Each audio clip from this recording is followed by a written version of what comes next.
It's wonderful to be in the Oval Office. I think you probably like it the best. You like it the best for press conferences? I sort of do. But today I'm excited to announce another historic achievement in our quest to lower drug prices for all Americans. Prices have come way down. We've gotten prices way down for groceries, for oil especially. Today we broke $60 a barrel.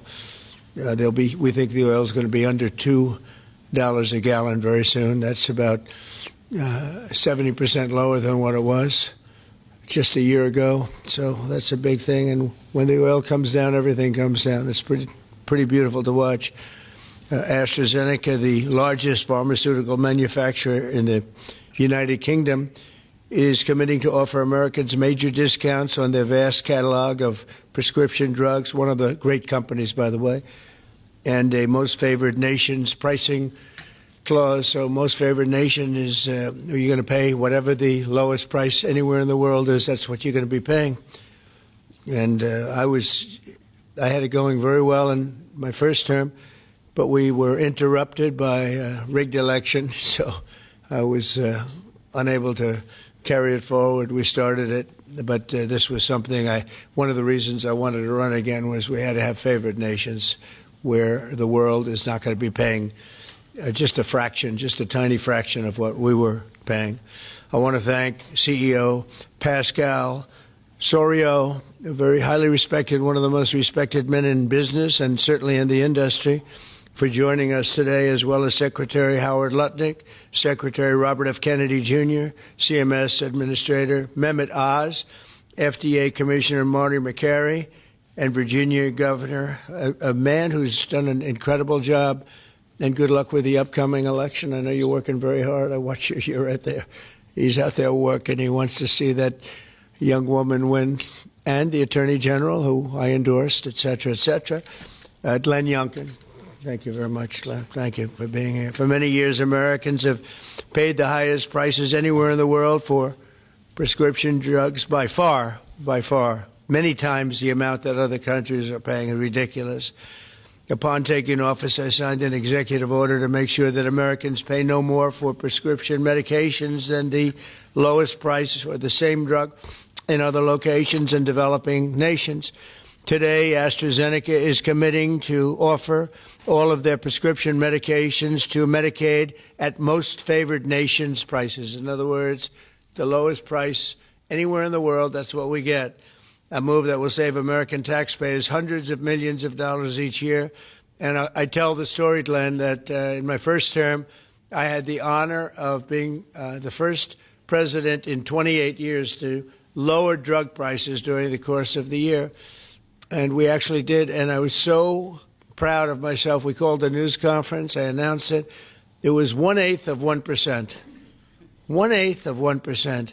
Now drug prices are going to be going down 100%, 400%, 600%, 1,000% in some cases. But for 1/8 of a cent, Bobby, think of that. I was so proud because for 28 years, nobody had done it. And now it's, I think back to that, I said I shouldn't have had that news conference. But it is true. I was the only one that did it, but it was not very much. And now we're going to get, in some cases, 1,000% reduction. This is going to have a huge impact on everything from Social Security to Medicare to Medicaid, anything where they're buying any prescription drugs. It's going to have an incredible impact. It's going to lower itself greatly. AstraZeneca will also list many of their most popular drugs online at TrumpRx.gov. TrumpRx. I don't know why they put the name Trump. I did not tell them to do it, but I'm honored to let them do it. That's true, actually. That heavily reduced most favored nations cost. Americans can expect discounts, and as I said, it could be in many cases way over 100%. And as an example, one particular drug that's hot, very hot, 654% on inhalers, COPD and asthma, as well as certain diabetics medications. They're going to be averaging about 654% reduction in price. You believe that one? The Democrats will say, well, he should have gotten more. It's crazy. In addition, all medications AstraZeneca introduces to the American market going forward will also be sold at these heavily discounted rates. Furthermore, AstraZeneca will invest $50 billion in the United States over the next 5 years for research and development of new drugs and to onshore manufacturing facilities across the country, like the new plant that broke ground yesterday in Charlottesville, Virginia, where the governor attended. They had a tremendous group of people attending. It's going to have 3,600 jobs just to begin with. And that's going to be a fantastic plant. I saw a picture. It's going to be the best, right? You can't get any better. This is a tremendous victory for Virginia and for American patients and for everything, for the country. It's an amazing company to have coming over to the United States in such a big way. That's going to be a big part of the company. Presidents have promised for years to lower the cost of health care. But my administration is actually the first to do it and do it substantially, do it at numbers that nobody thought, even I thought, were not possible. When you think of it, if you got a 1%, 2%, 5%, that's good. You did a good job. We're talking about 100, 200, 300, 500, 700 in some cases, some big, big numbers. And the largest drug companies in the world are working with us to make this a reality. And so I look forward to being at your opening of that incredible facility. I hear something, and it's in a great location, Len, right? One of the beautiful locations. So I'd now like to ask Secretary Kennedy to say a few words, followed by Dr. Oz, Pascal, Governor Youngkin, and we'll time.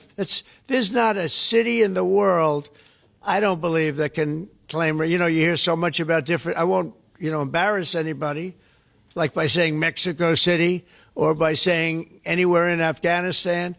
There's no place like that. And then I have to listen to the mayor, who's got a 5% approval rate, maybe less. He's an incompetent man.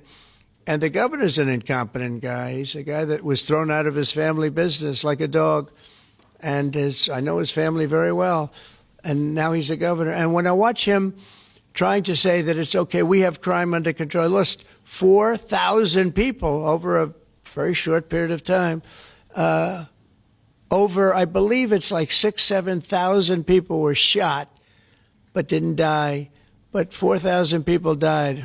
And then he gets up and talks about how it's not a problem. Or Portland, Oregon. I mean, every time I look at that place, the place is burning down. There's fires all over the place. When a store owner, there are very few of them left, but when a store owner rebuilds a store, they build it out of plywood, and they don't put up storefronts anymore. They just put wood up because they know it's going to be ripped down. And then I hear how wonderful it is. It's not wonderful. It's a disaster. That's almost an insurrection in that place. So we put our people in there, and they do the job, and they've really